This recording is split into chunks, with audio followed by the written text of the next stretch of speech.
speech dele antes. E de repente mudou. Ele falou, eu falei do que eu não sabia.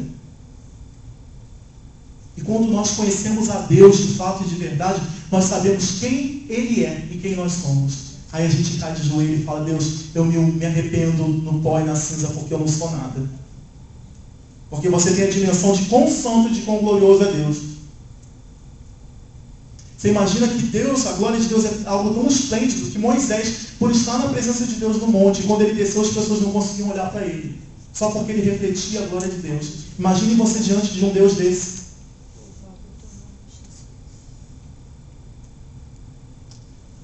E quando você conhece a Deus de fato, de verdade, a soberba cai, o orgulho cai, seu eu deixa de existir, e você passa a entender quem você é, e passa a dar valor ao Deus que você serve, porque você tem a dimensão do que Ele fez por você, e o que Ele representa na sua vida, que é mais do que tudo. E que Ele faz as coisas da maneira que eu aprover, porque Ele é Deus. E aqui em Jó 42:10 é algo bem interessante, que é algo que acompanha as pessoas quando elas conhecem a Deus de fato, de verdade. Quando você conhece a Deus, a primeira coisa que acontece, você reconhecer a sua posição diante de Deus. Você se humilha diante de Deus e você reconhece que você não é nada. É a primeira coisa que acontece quando você conhece a Deus. E a segunda é o que diz aqui, olha. Mudou o Senhor a sorte de Jó quando este orava pelos seus amigos. E o Senhor deu-lhe em dobro de tudo o que antes possuía. Mas antes Jó não precisa perder tudo. Caiu a soberba dele saber que ele falou de coisas que ele não conhecia. De que ele não conhecia Deus, que ele era fiel ao Deus que ele só ouvia falar. Imagine, se Deus prospera e abençoa alguém que é fiel só de ouvir falar, imagine se você conhecer esse Deus de fato, de verdade, o que Ele não vai fazer na tua vida. É verdade.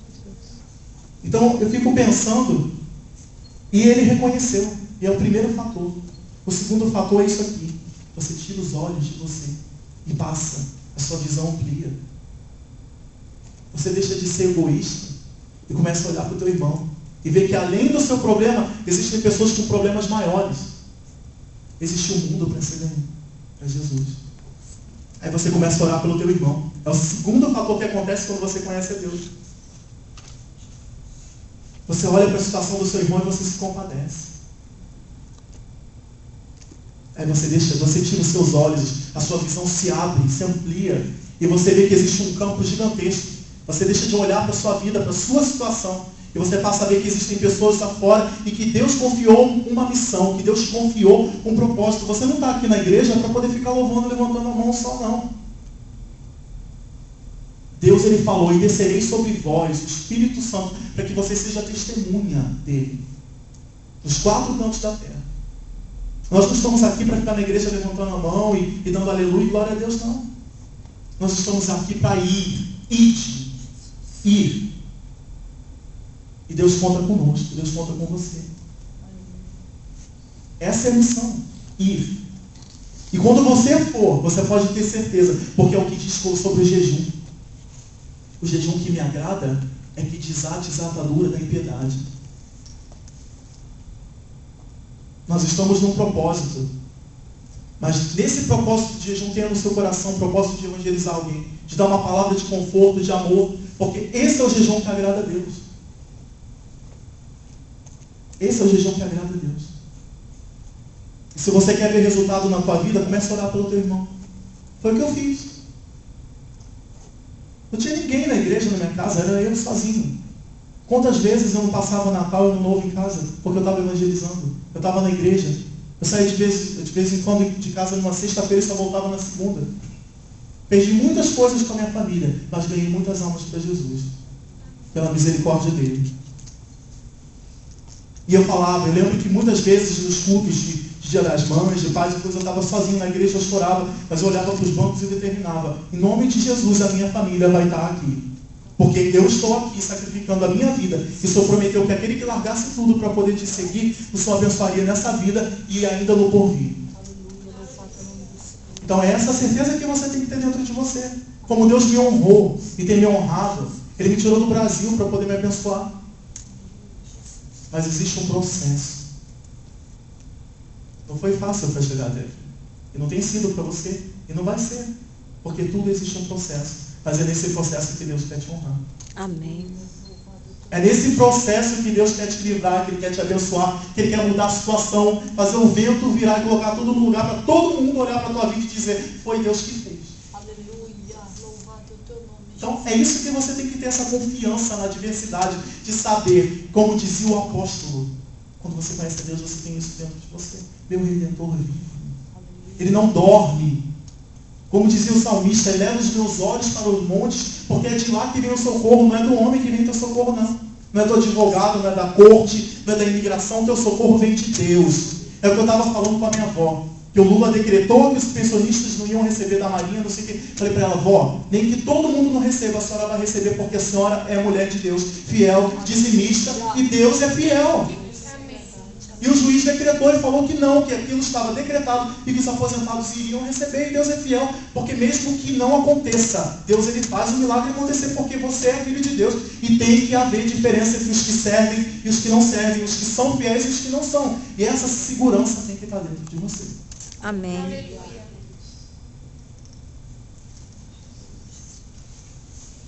Então, quando a gente conhece a Deus, o nosso foco, o segundo fator, ele muda. A sua visão amplia e você vê a seara. Quantas pessoas sofrendo no mundo?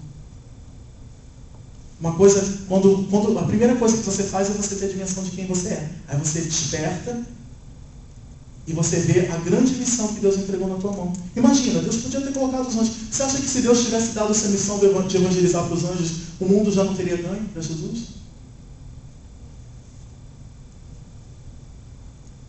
E Deus foi tão misericordioso que os anjos são um pouco maior, como diz a Bíblia, do que nós. E Deus colocou eles como nossos conservos. Eu acho que, eu imaginando, que se eu perguntar para um anjo, você queria ter o privilégio de poder falar de Jesus para o mundo? Acho que ele diria que ele queria ter essa honra. E muitas vezes a gente não dá valor àquilo que Deus nos entregou. Muitas vezes a gente não valoriza. Fica, estou cansado, eu entendo que a gente trabalha, todo mundo tem a sua rotina, mas Deus é a sua prioridade. Acima de tudo, Deus. Foi isso que eu fiz e Deus honrou minha família. E hoje eu posso dizer que eu e minha casa nós servimos ao Senhor. Amém. Porque até os meus parentes que eram perturbados, mundanos, estão conhecendo a Deus, e muitos deles eu ouço que estão se convertendo, que estão nas igrejas, porque Deus é fiel. Amém. Você pode montar, mas como dizia a Bíblia, até a sombra de Paulo curava. Então, até a sombra do teu testemunho, o eco da sua vida, do seu testemunho de vida, tem que salvar pessoas, tem que libertar e tem que fazer um milagre, porque você é servo de Deus, você não é servo do homem.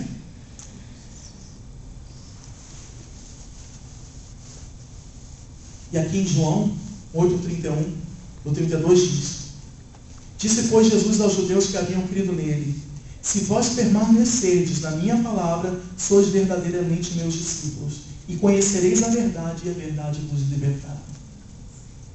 Você sabe por que muita gente está dentro da igreja que não consegue libertação de algo? Porque não conhece a verdade. Aí eu pergunto para você, o que é a verdade? Senão Deus. Deus é a verdade. Então conhecereis a Deus, e a verdade que é Deus vos libertará. Essa é a certeza que você tem que ter dentro de você. Mas para você conhecer a Deus, existe um fator aqui. Você tem que crer, ouvir a palavra de Deus e permanecer. Não basta só você dizer que conhece a Deus, mas você tem que ouvir, crer na palavra de Jesus e permanecer nela. E aí você vai conhecer a verdade, que é Deus, e ela vai te libertar. Amém. Eu não falo libertar só de um problema, falo libertar de uma aflição, de um complexo, de um trauma. Deus é fiel. Mas para isso basta conhecer a verdade. E quando a gente conhece a verdade, você sabe o que acontece? A gente para de ver as coisas com os olhos naturais. Eu lembro daquela passagem de, se não me engano, Elias, não sei se foi Elias ou Eliseu, que ele estava ao redor no lugar, ele e o moço, e os inimigos chegavam e cercaram todo lugar, e o moço estava desesperado porque olhou para as circunstâncias, porque era carnal, e o profeta orou e pediu: Senhor, abre-se os olhos. E quando abriram-se os olhos, ele pôde ver que o exército de Deus que estava com eles era muito maior do que aqueles que estavam. Então, quando você conhece a Deus de fato, de verdade, uma luta se levanta contra você, o seu marido se levanta contra você, o seu filho, o problema, você tem a seguinte certeza de que aqueles que estão por você, que é Deus e o seu exército, é muito maior do que as circunstâncias e os problemas que você está passando. E não importa, Deus vai pelejar por você.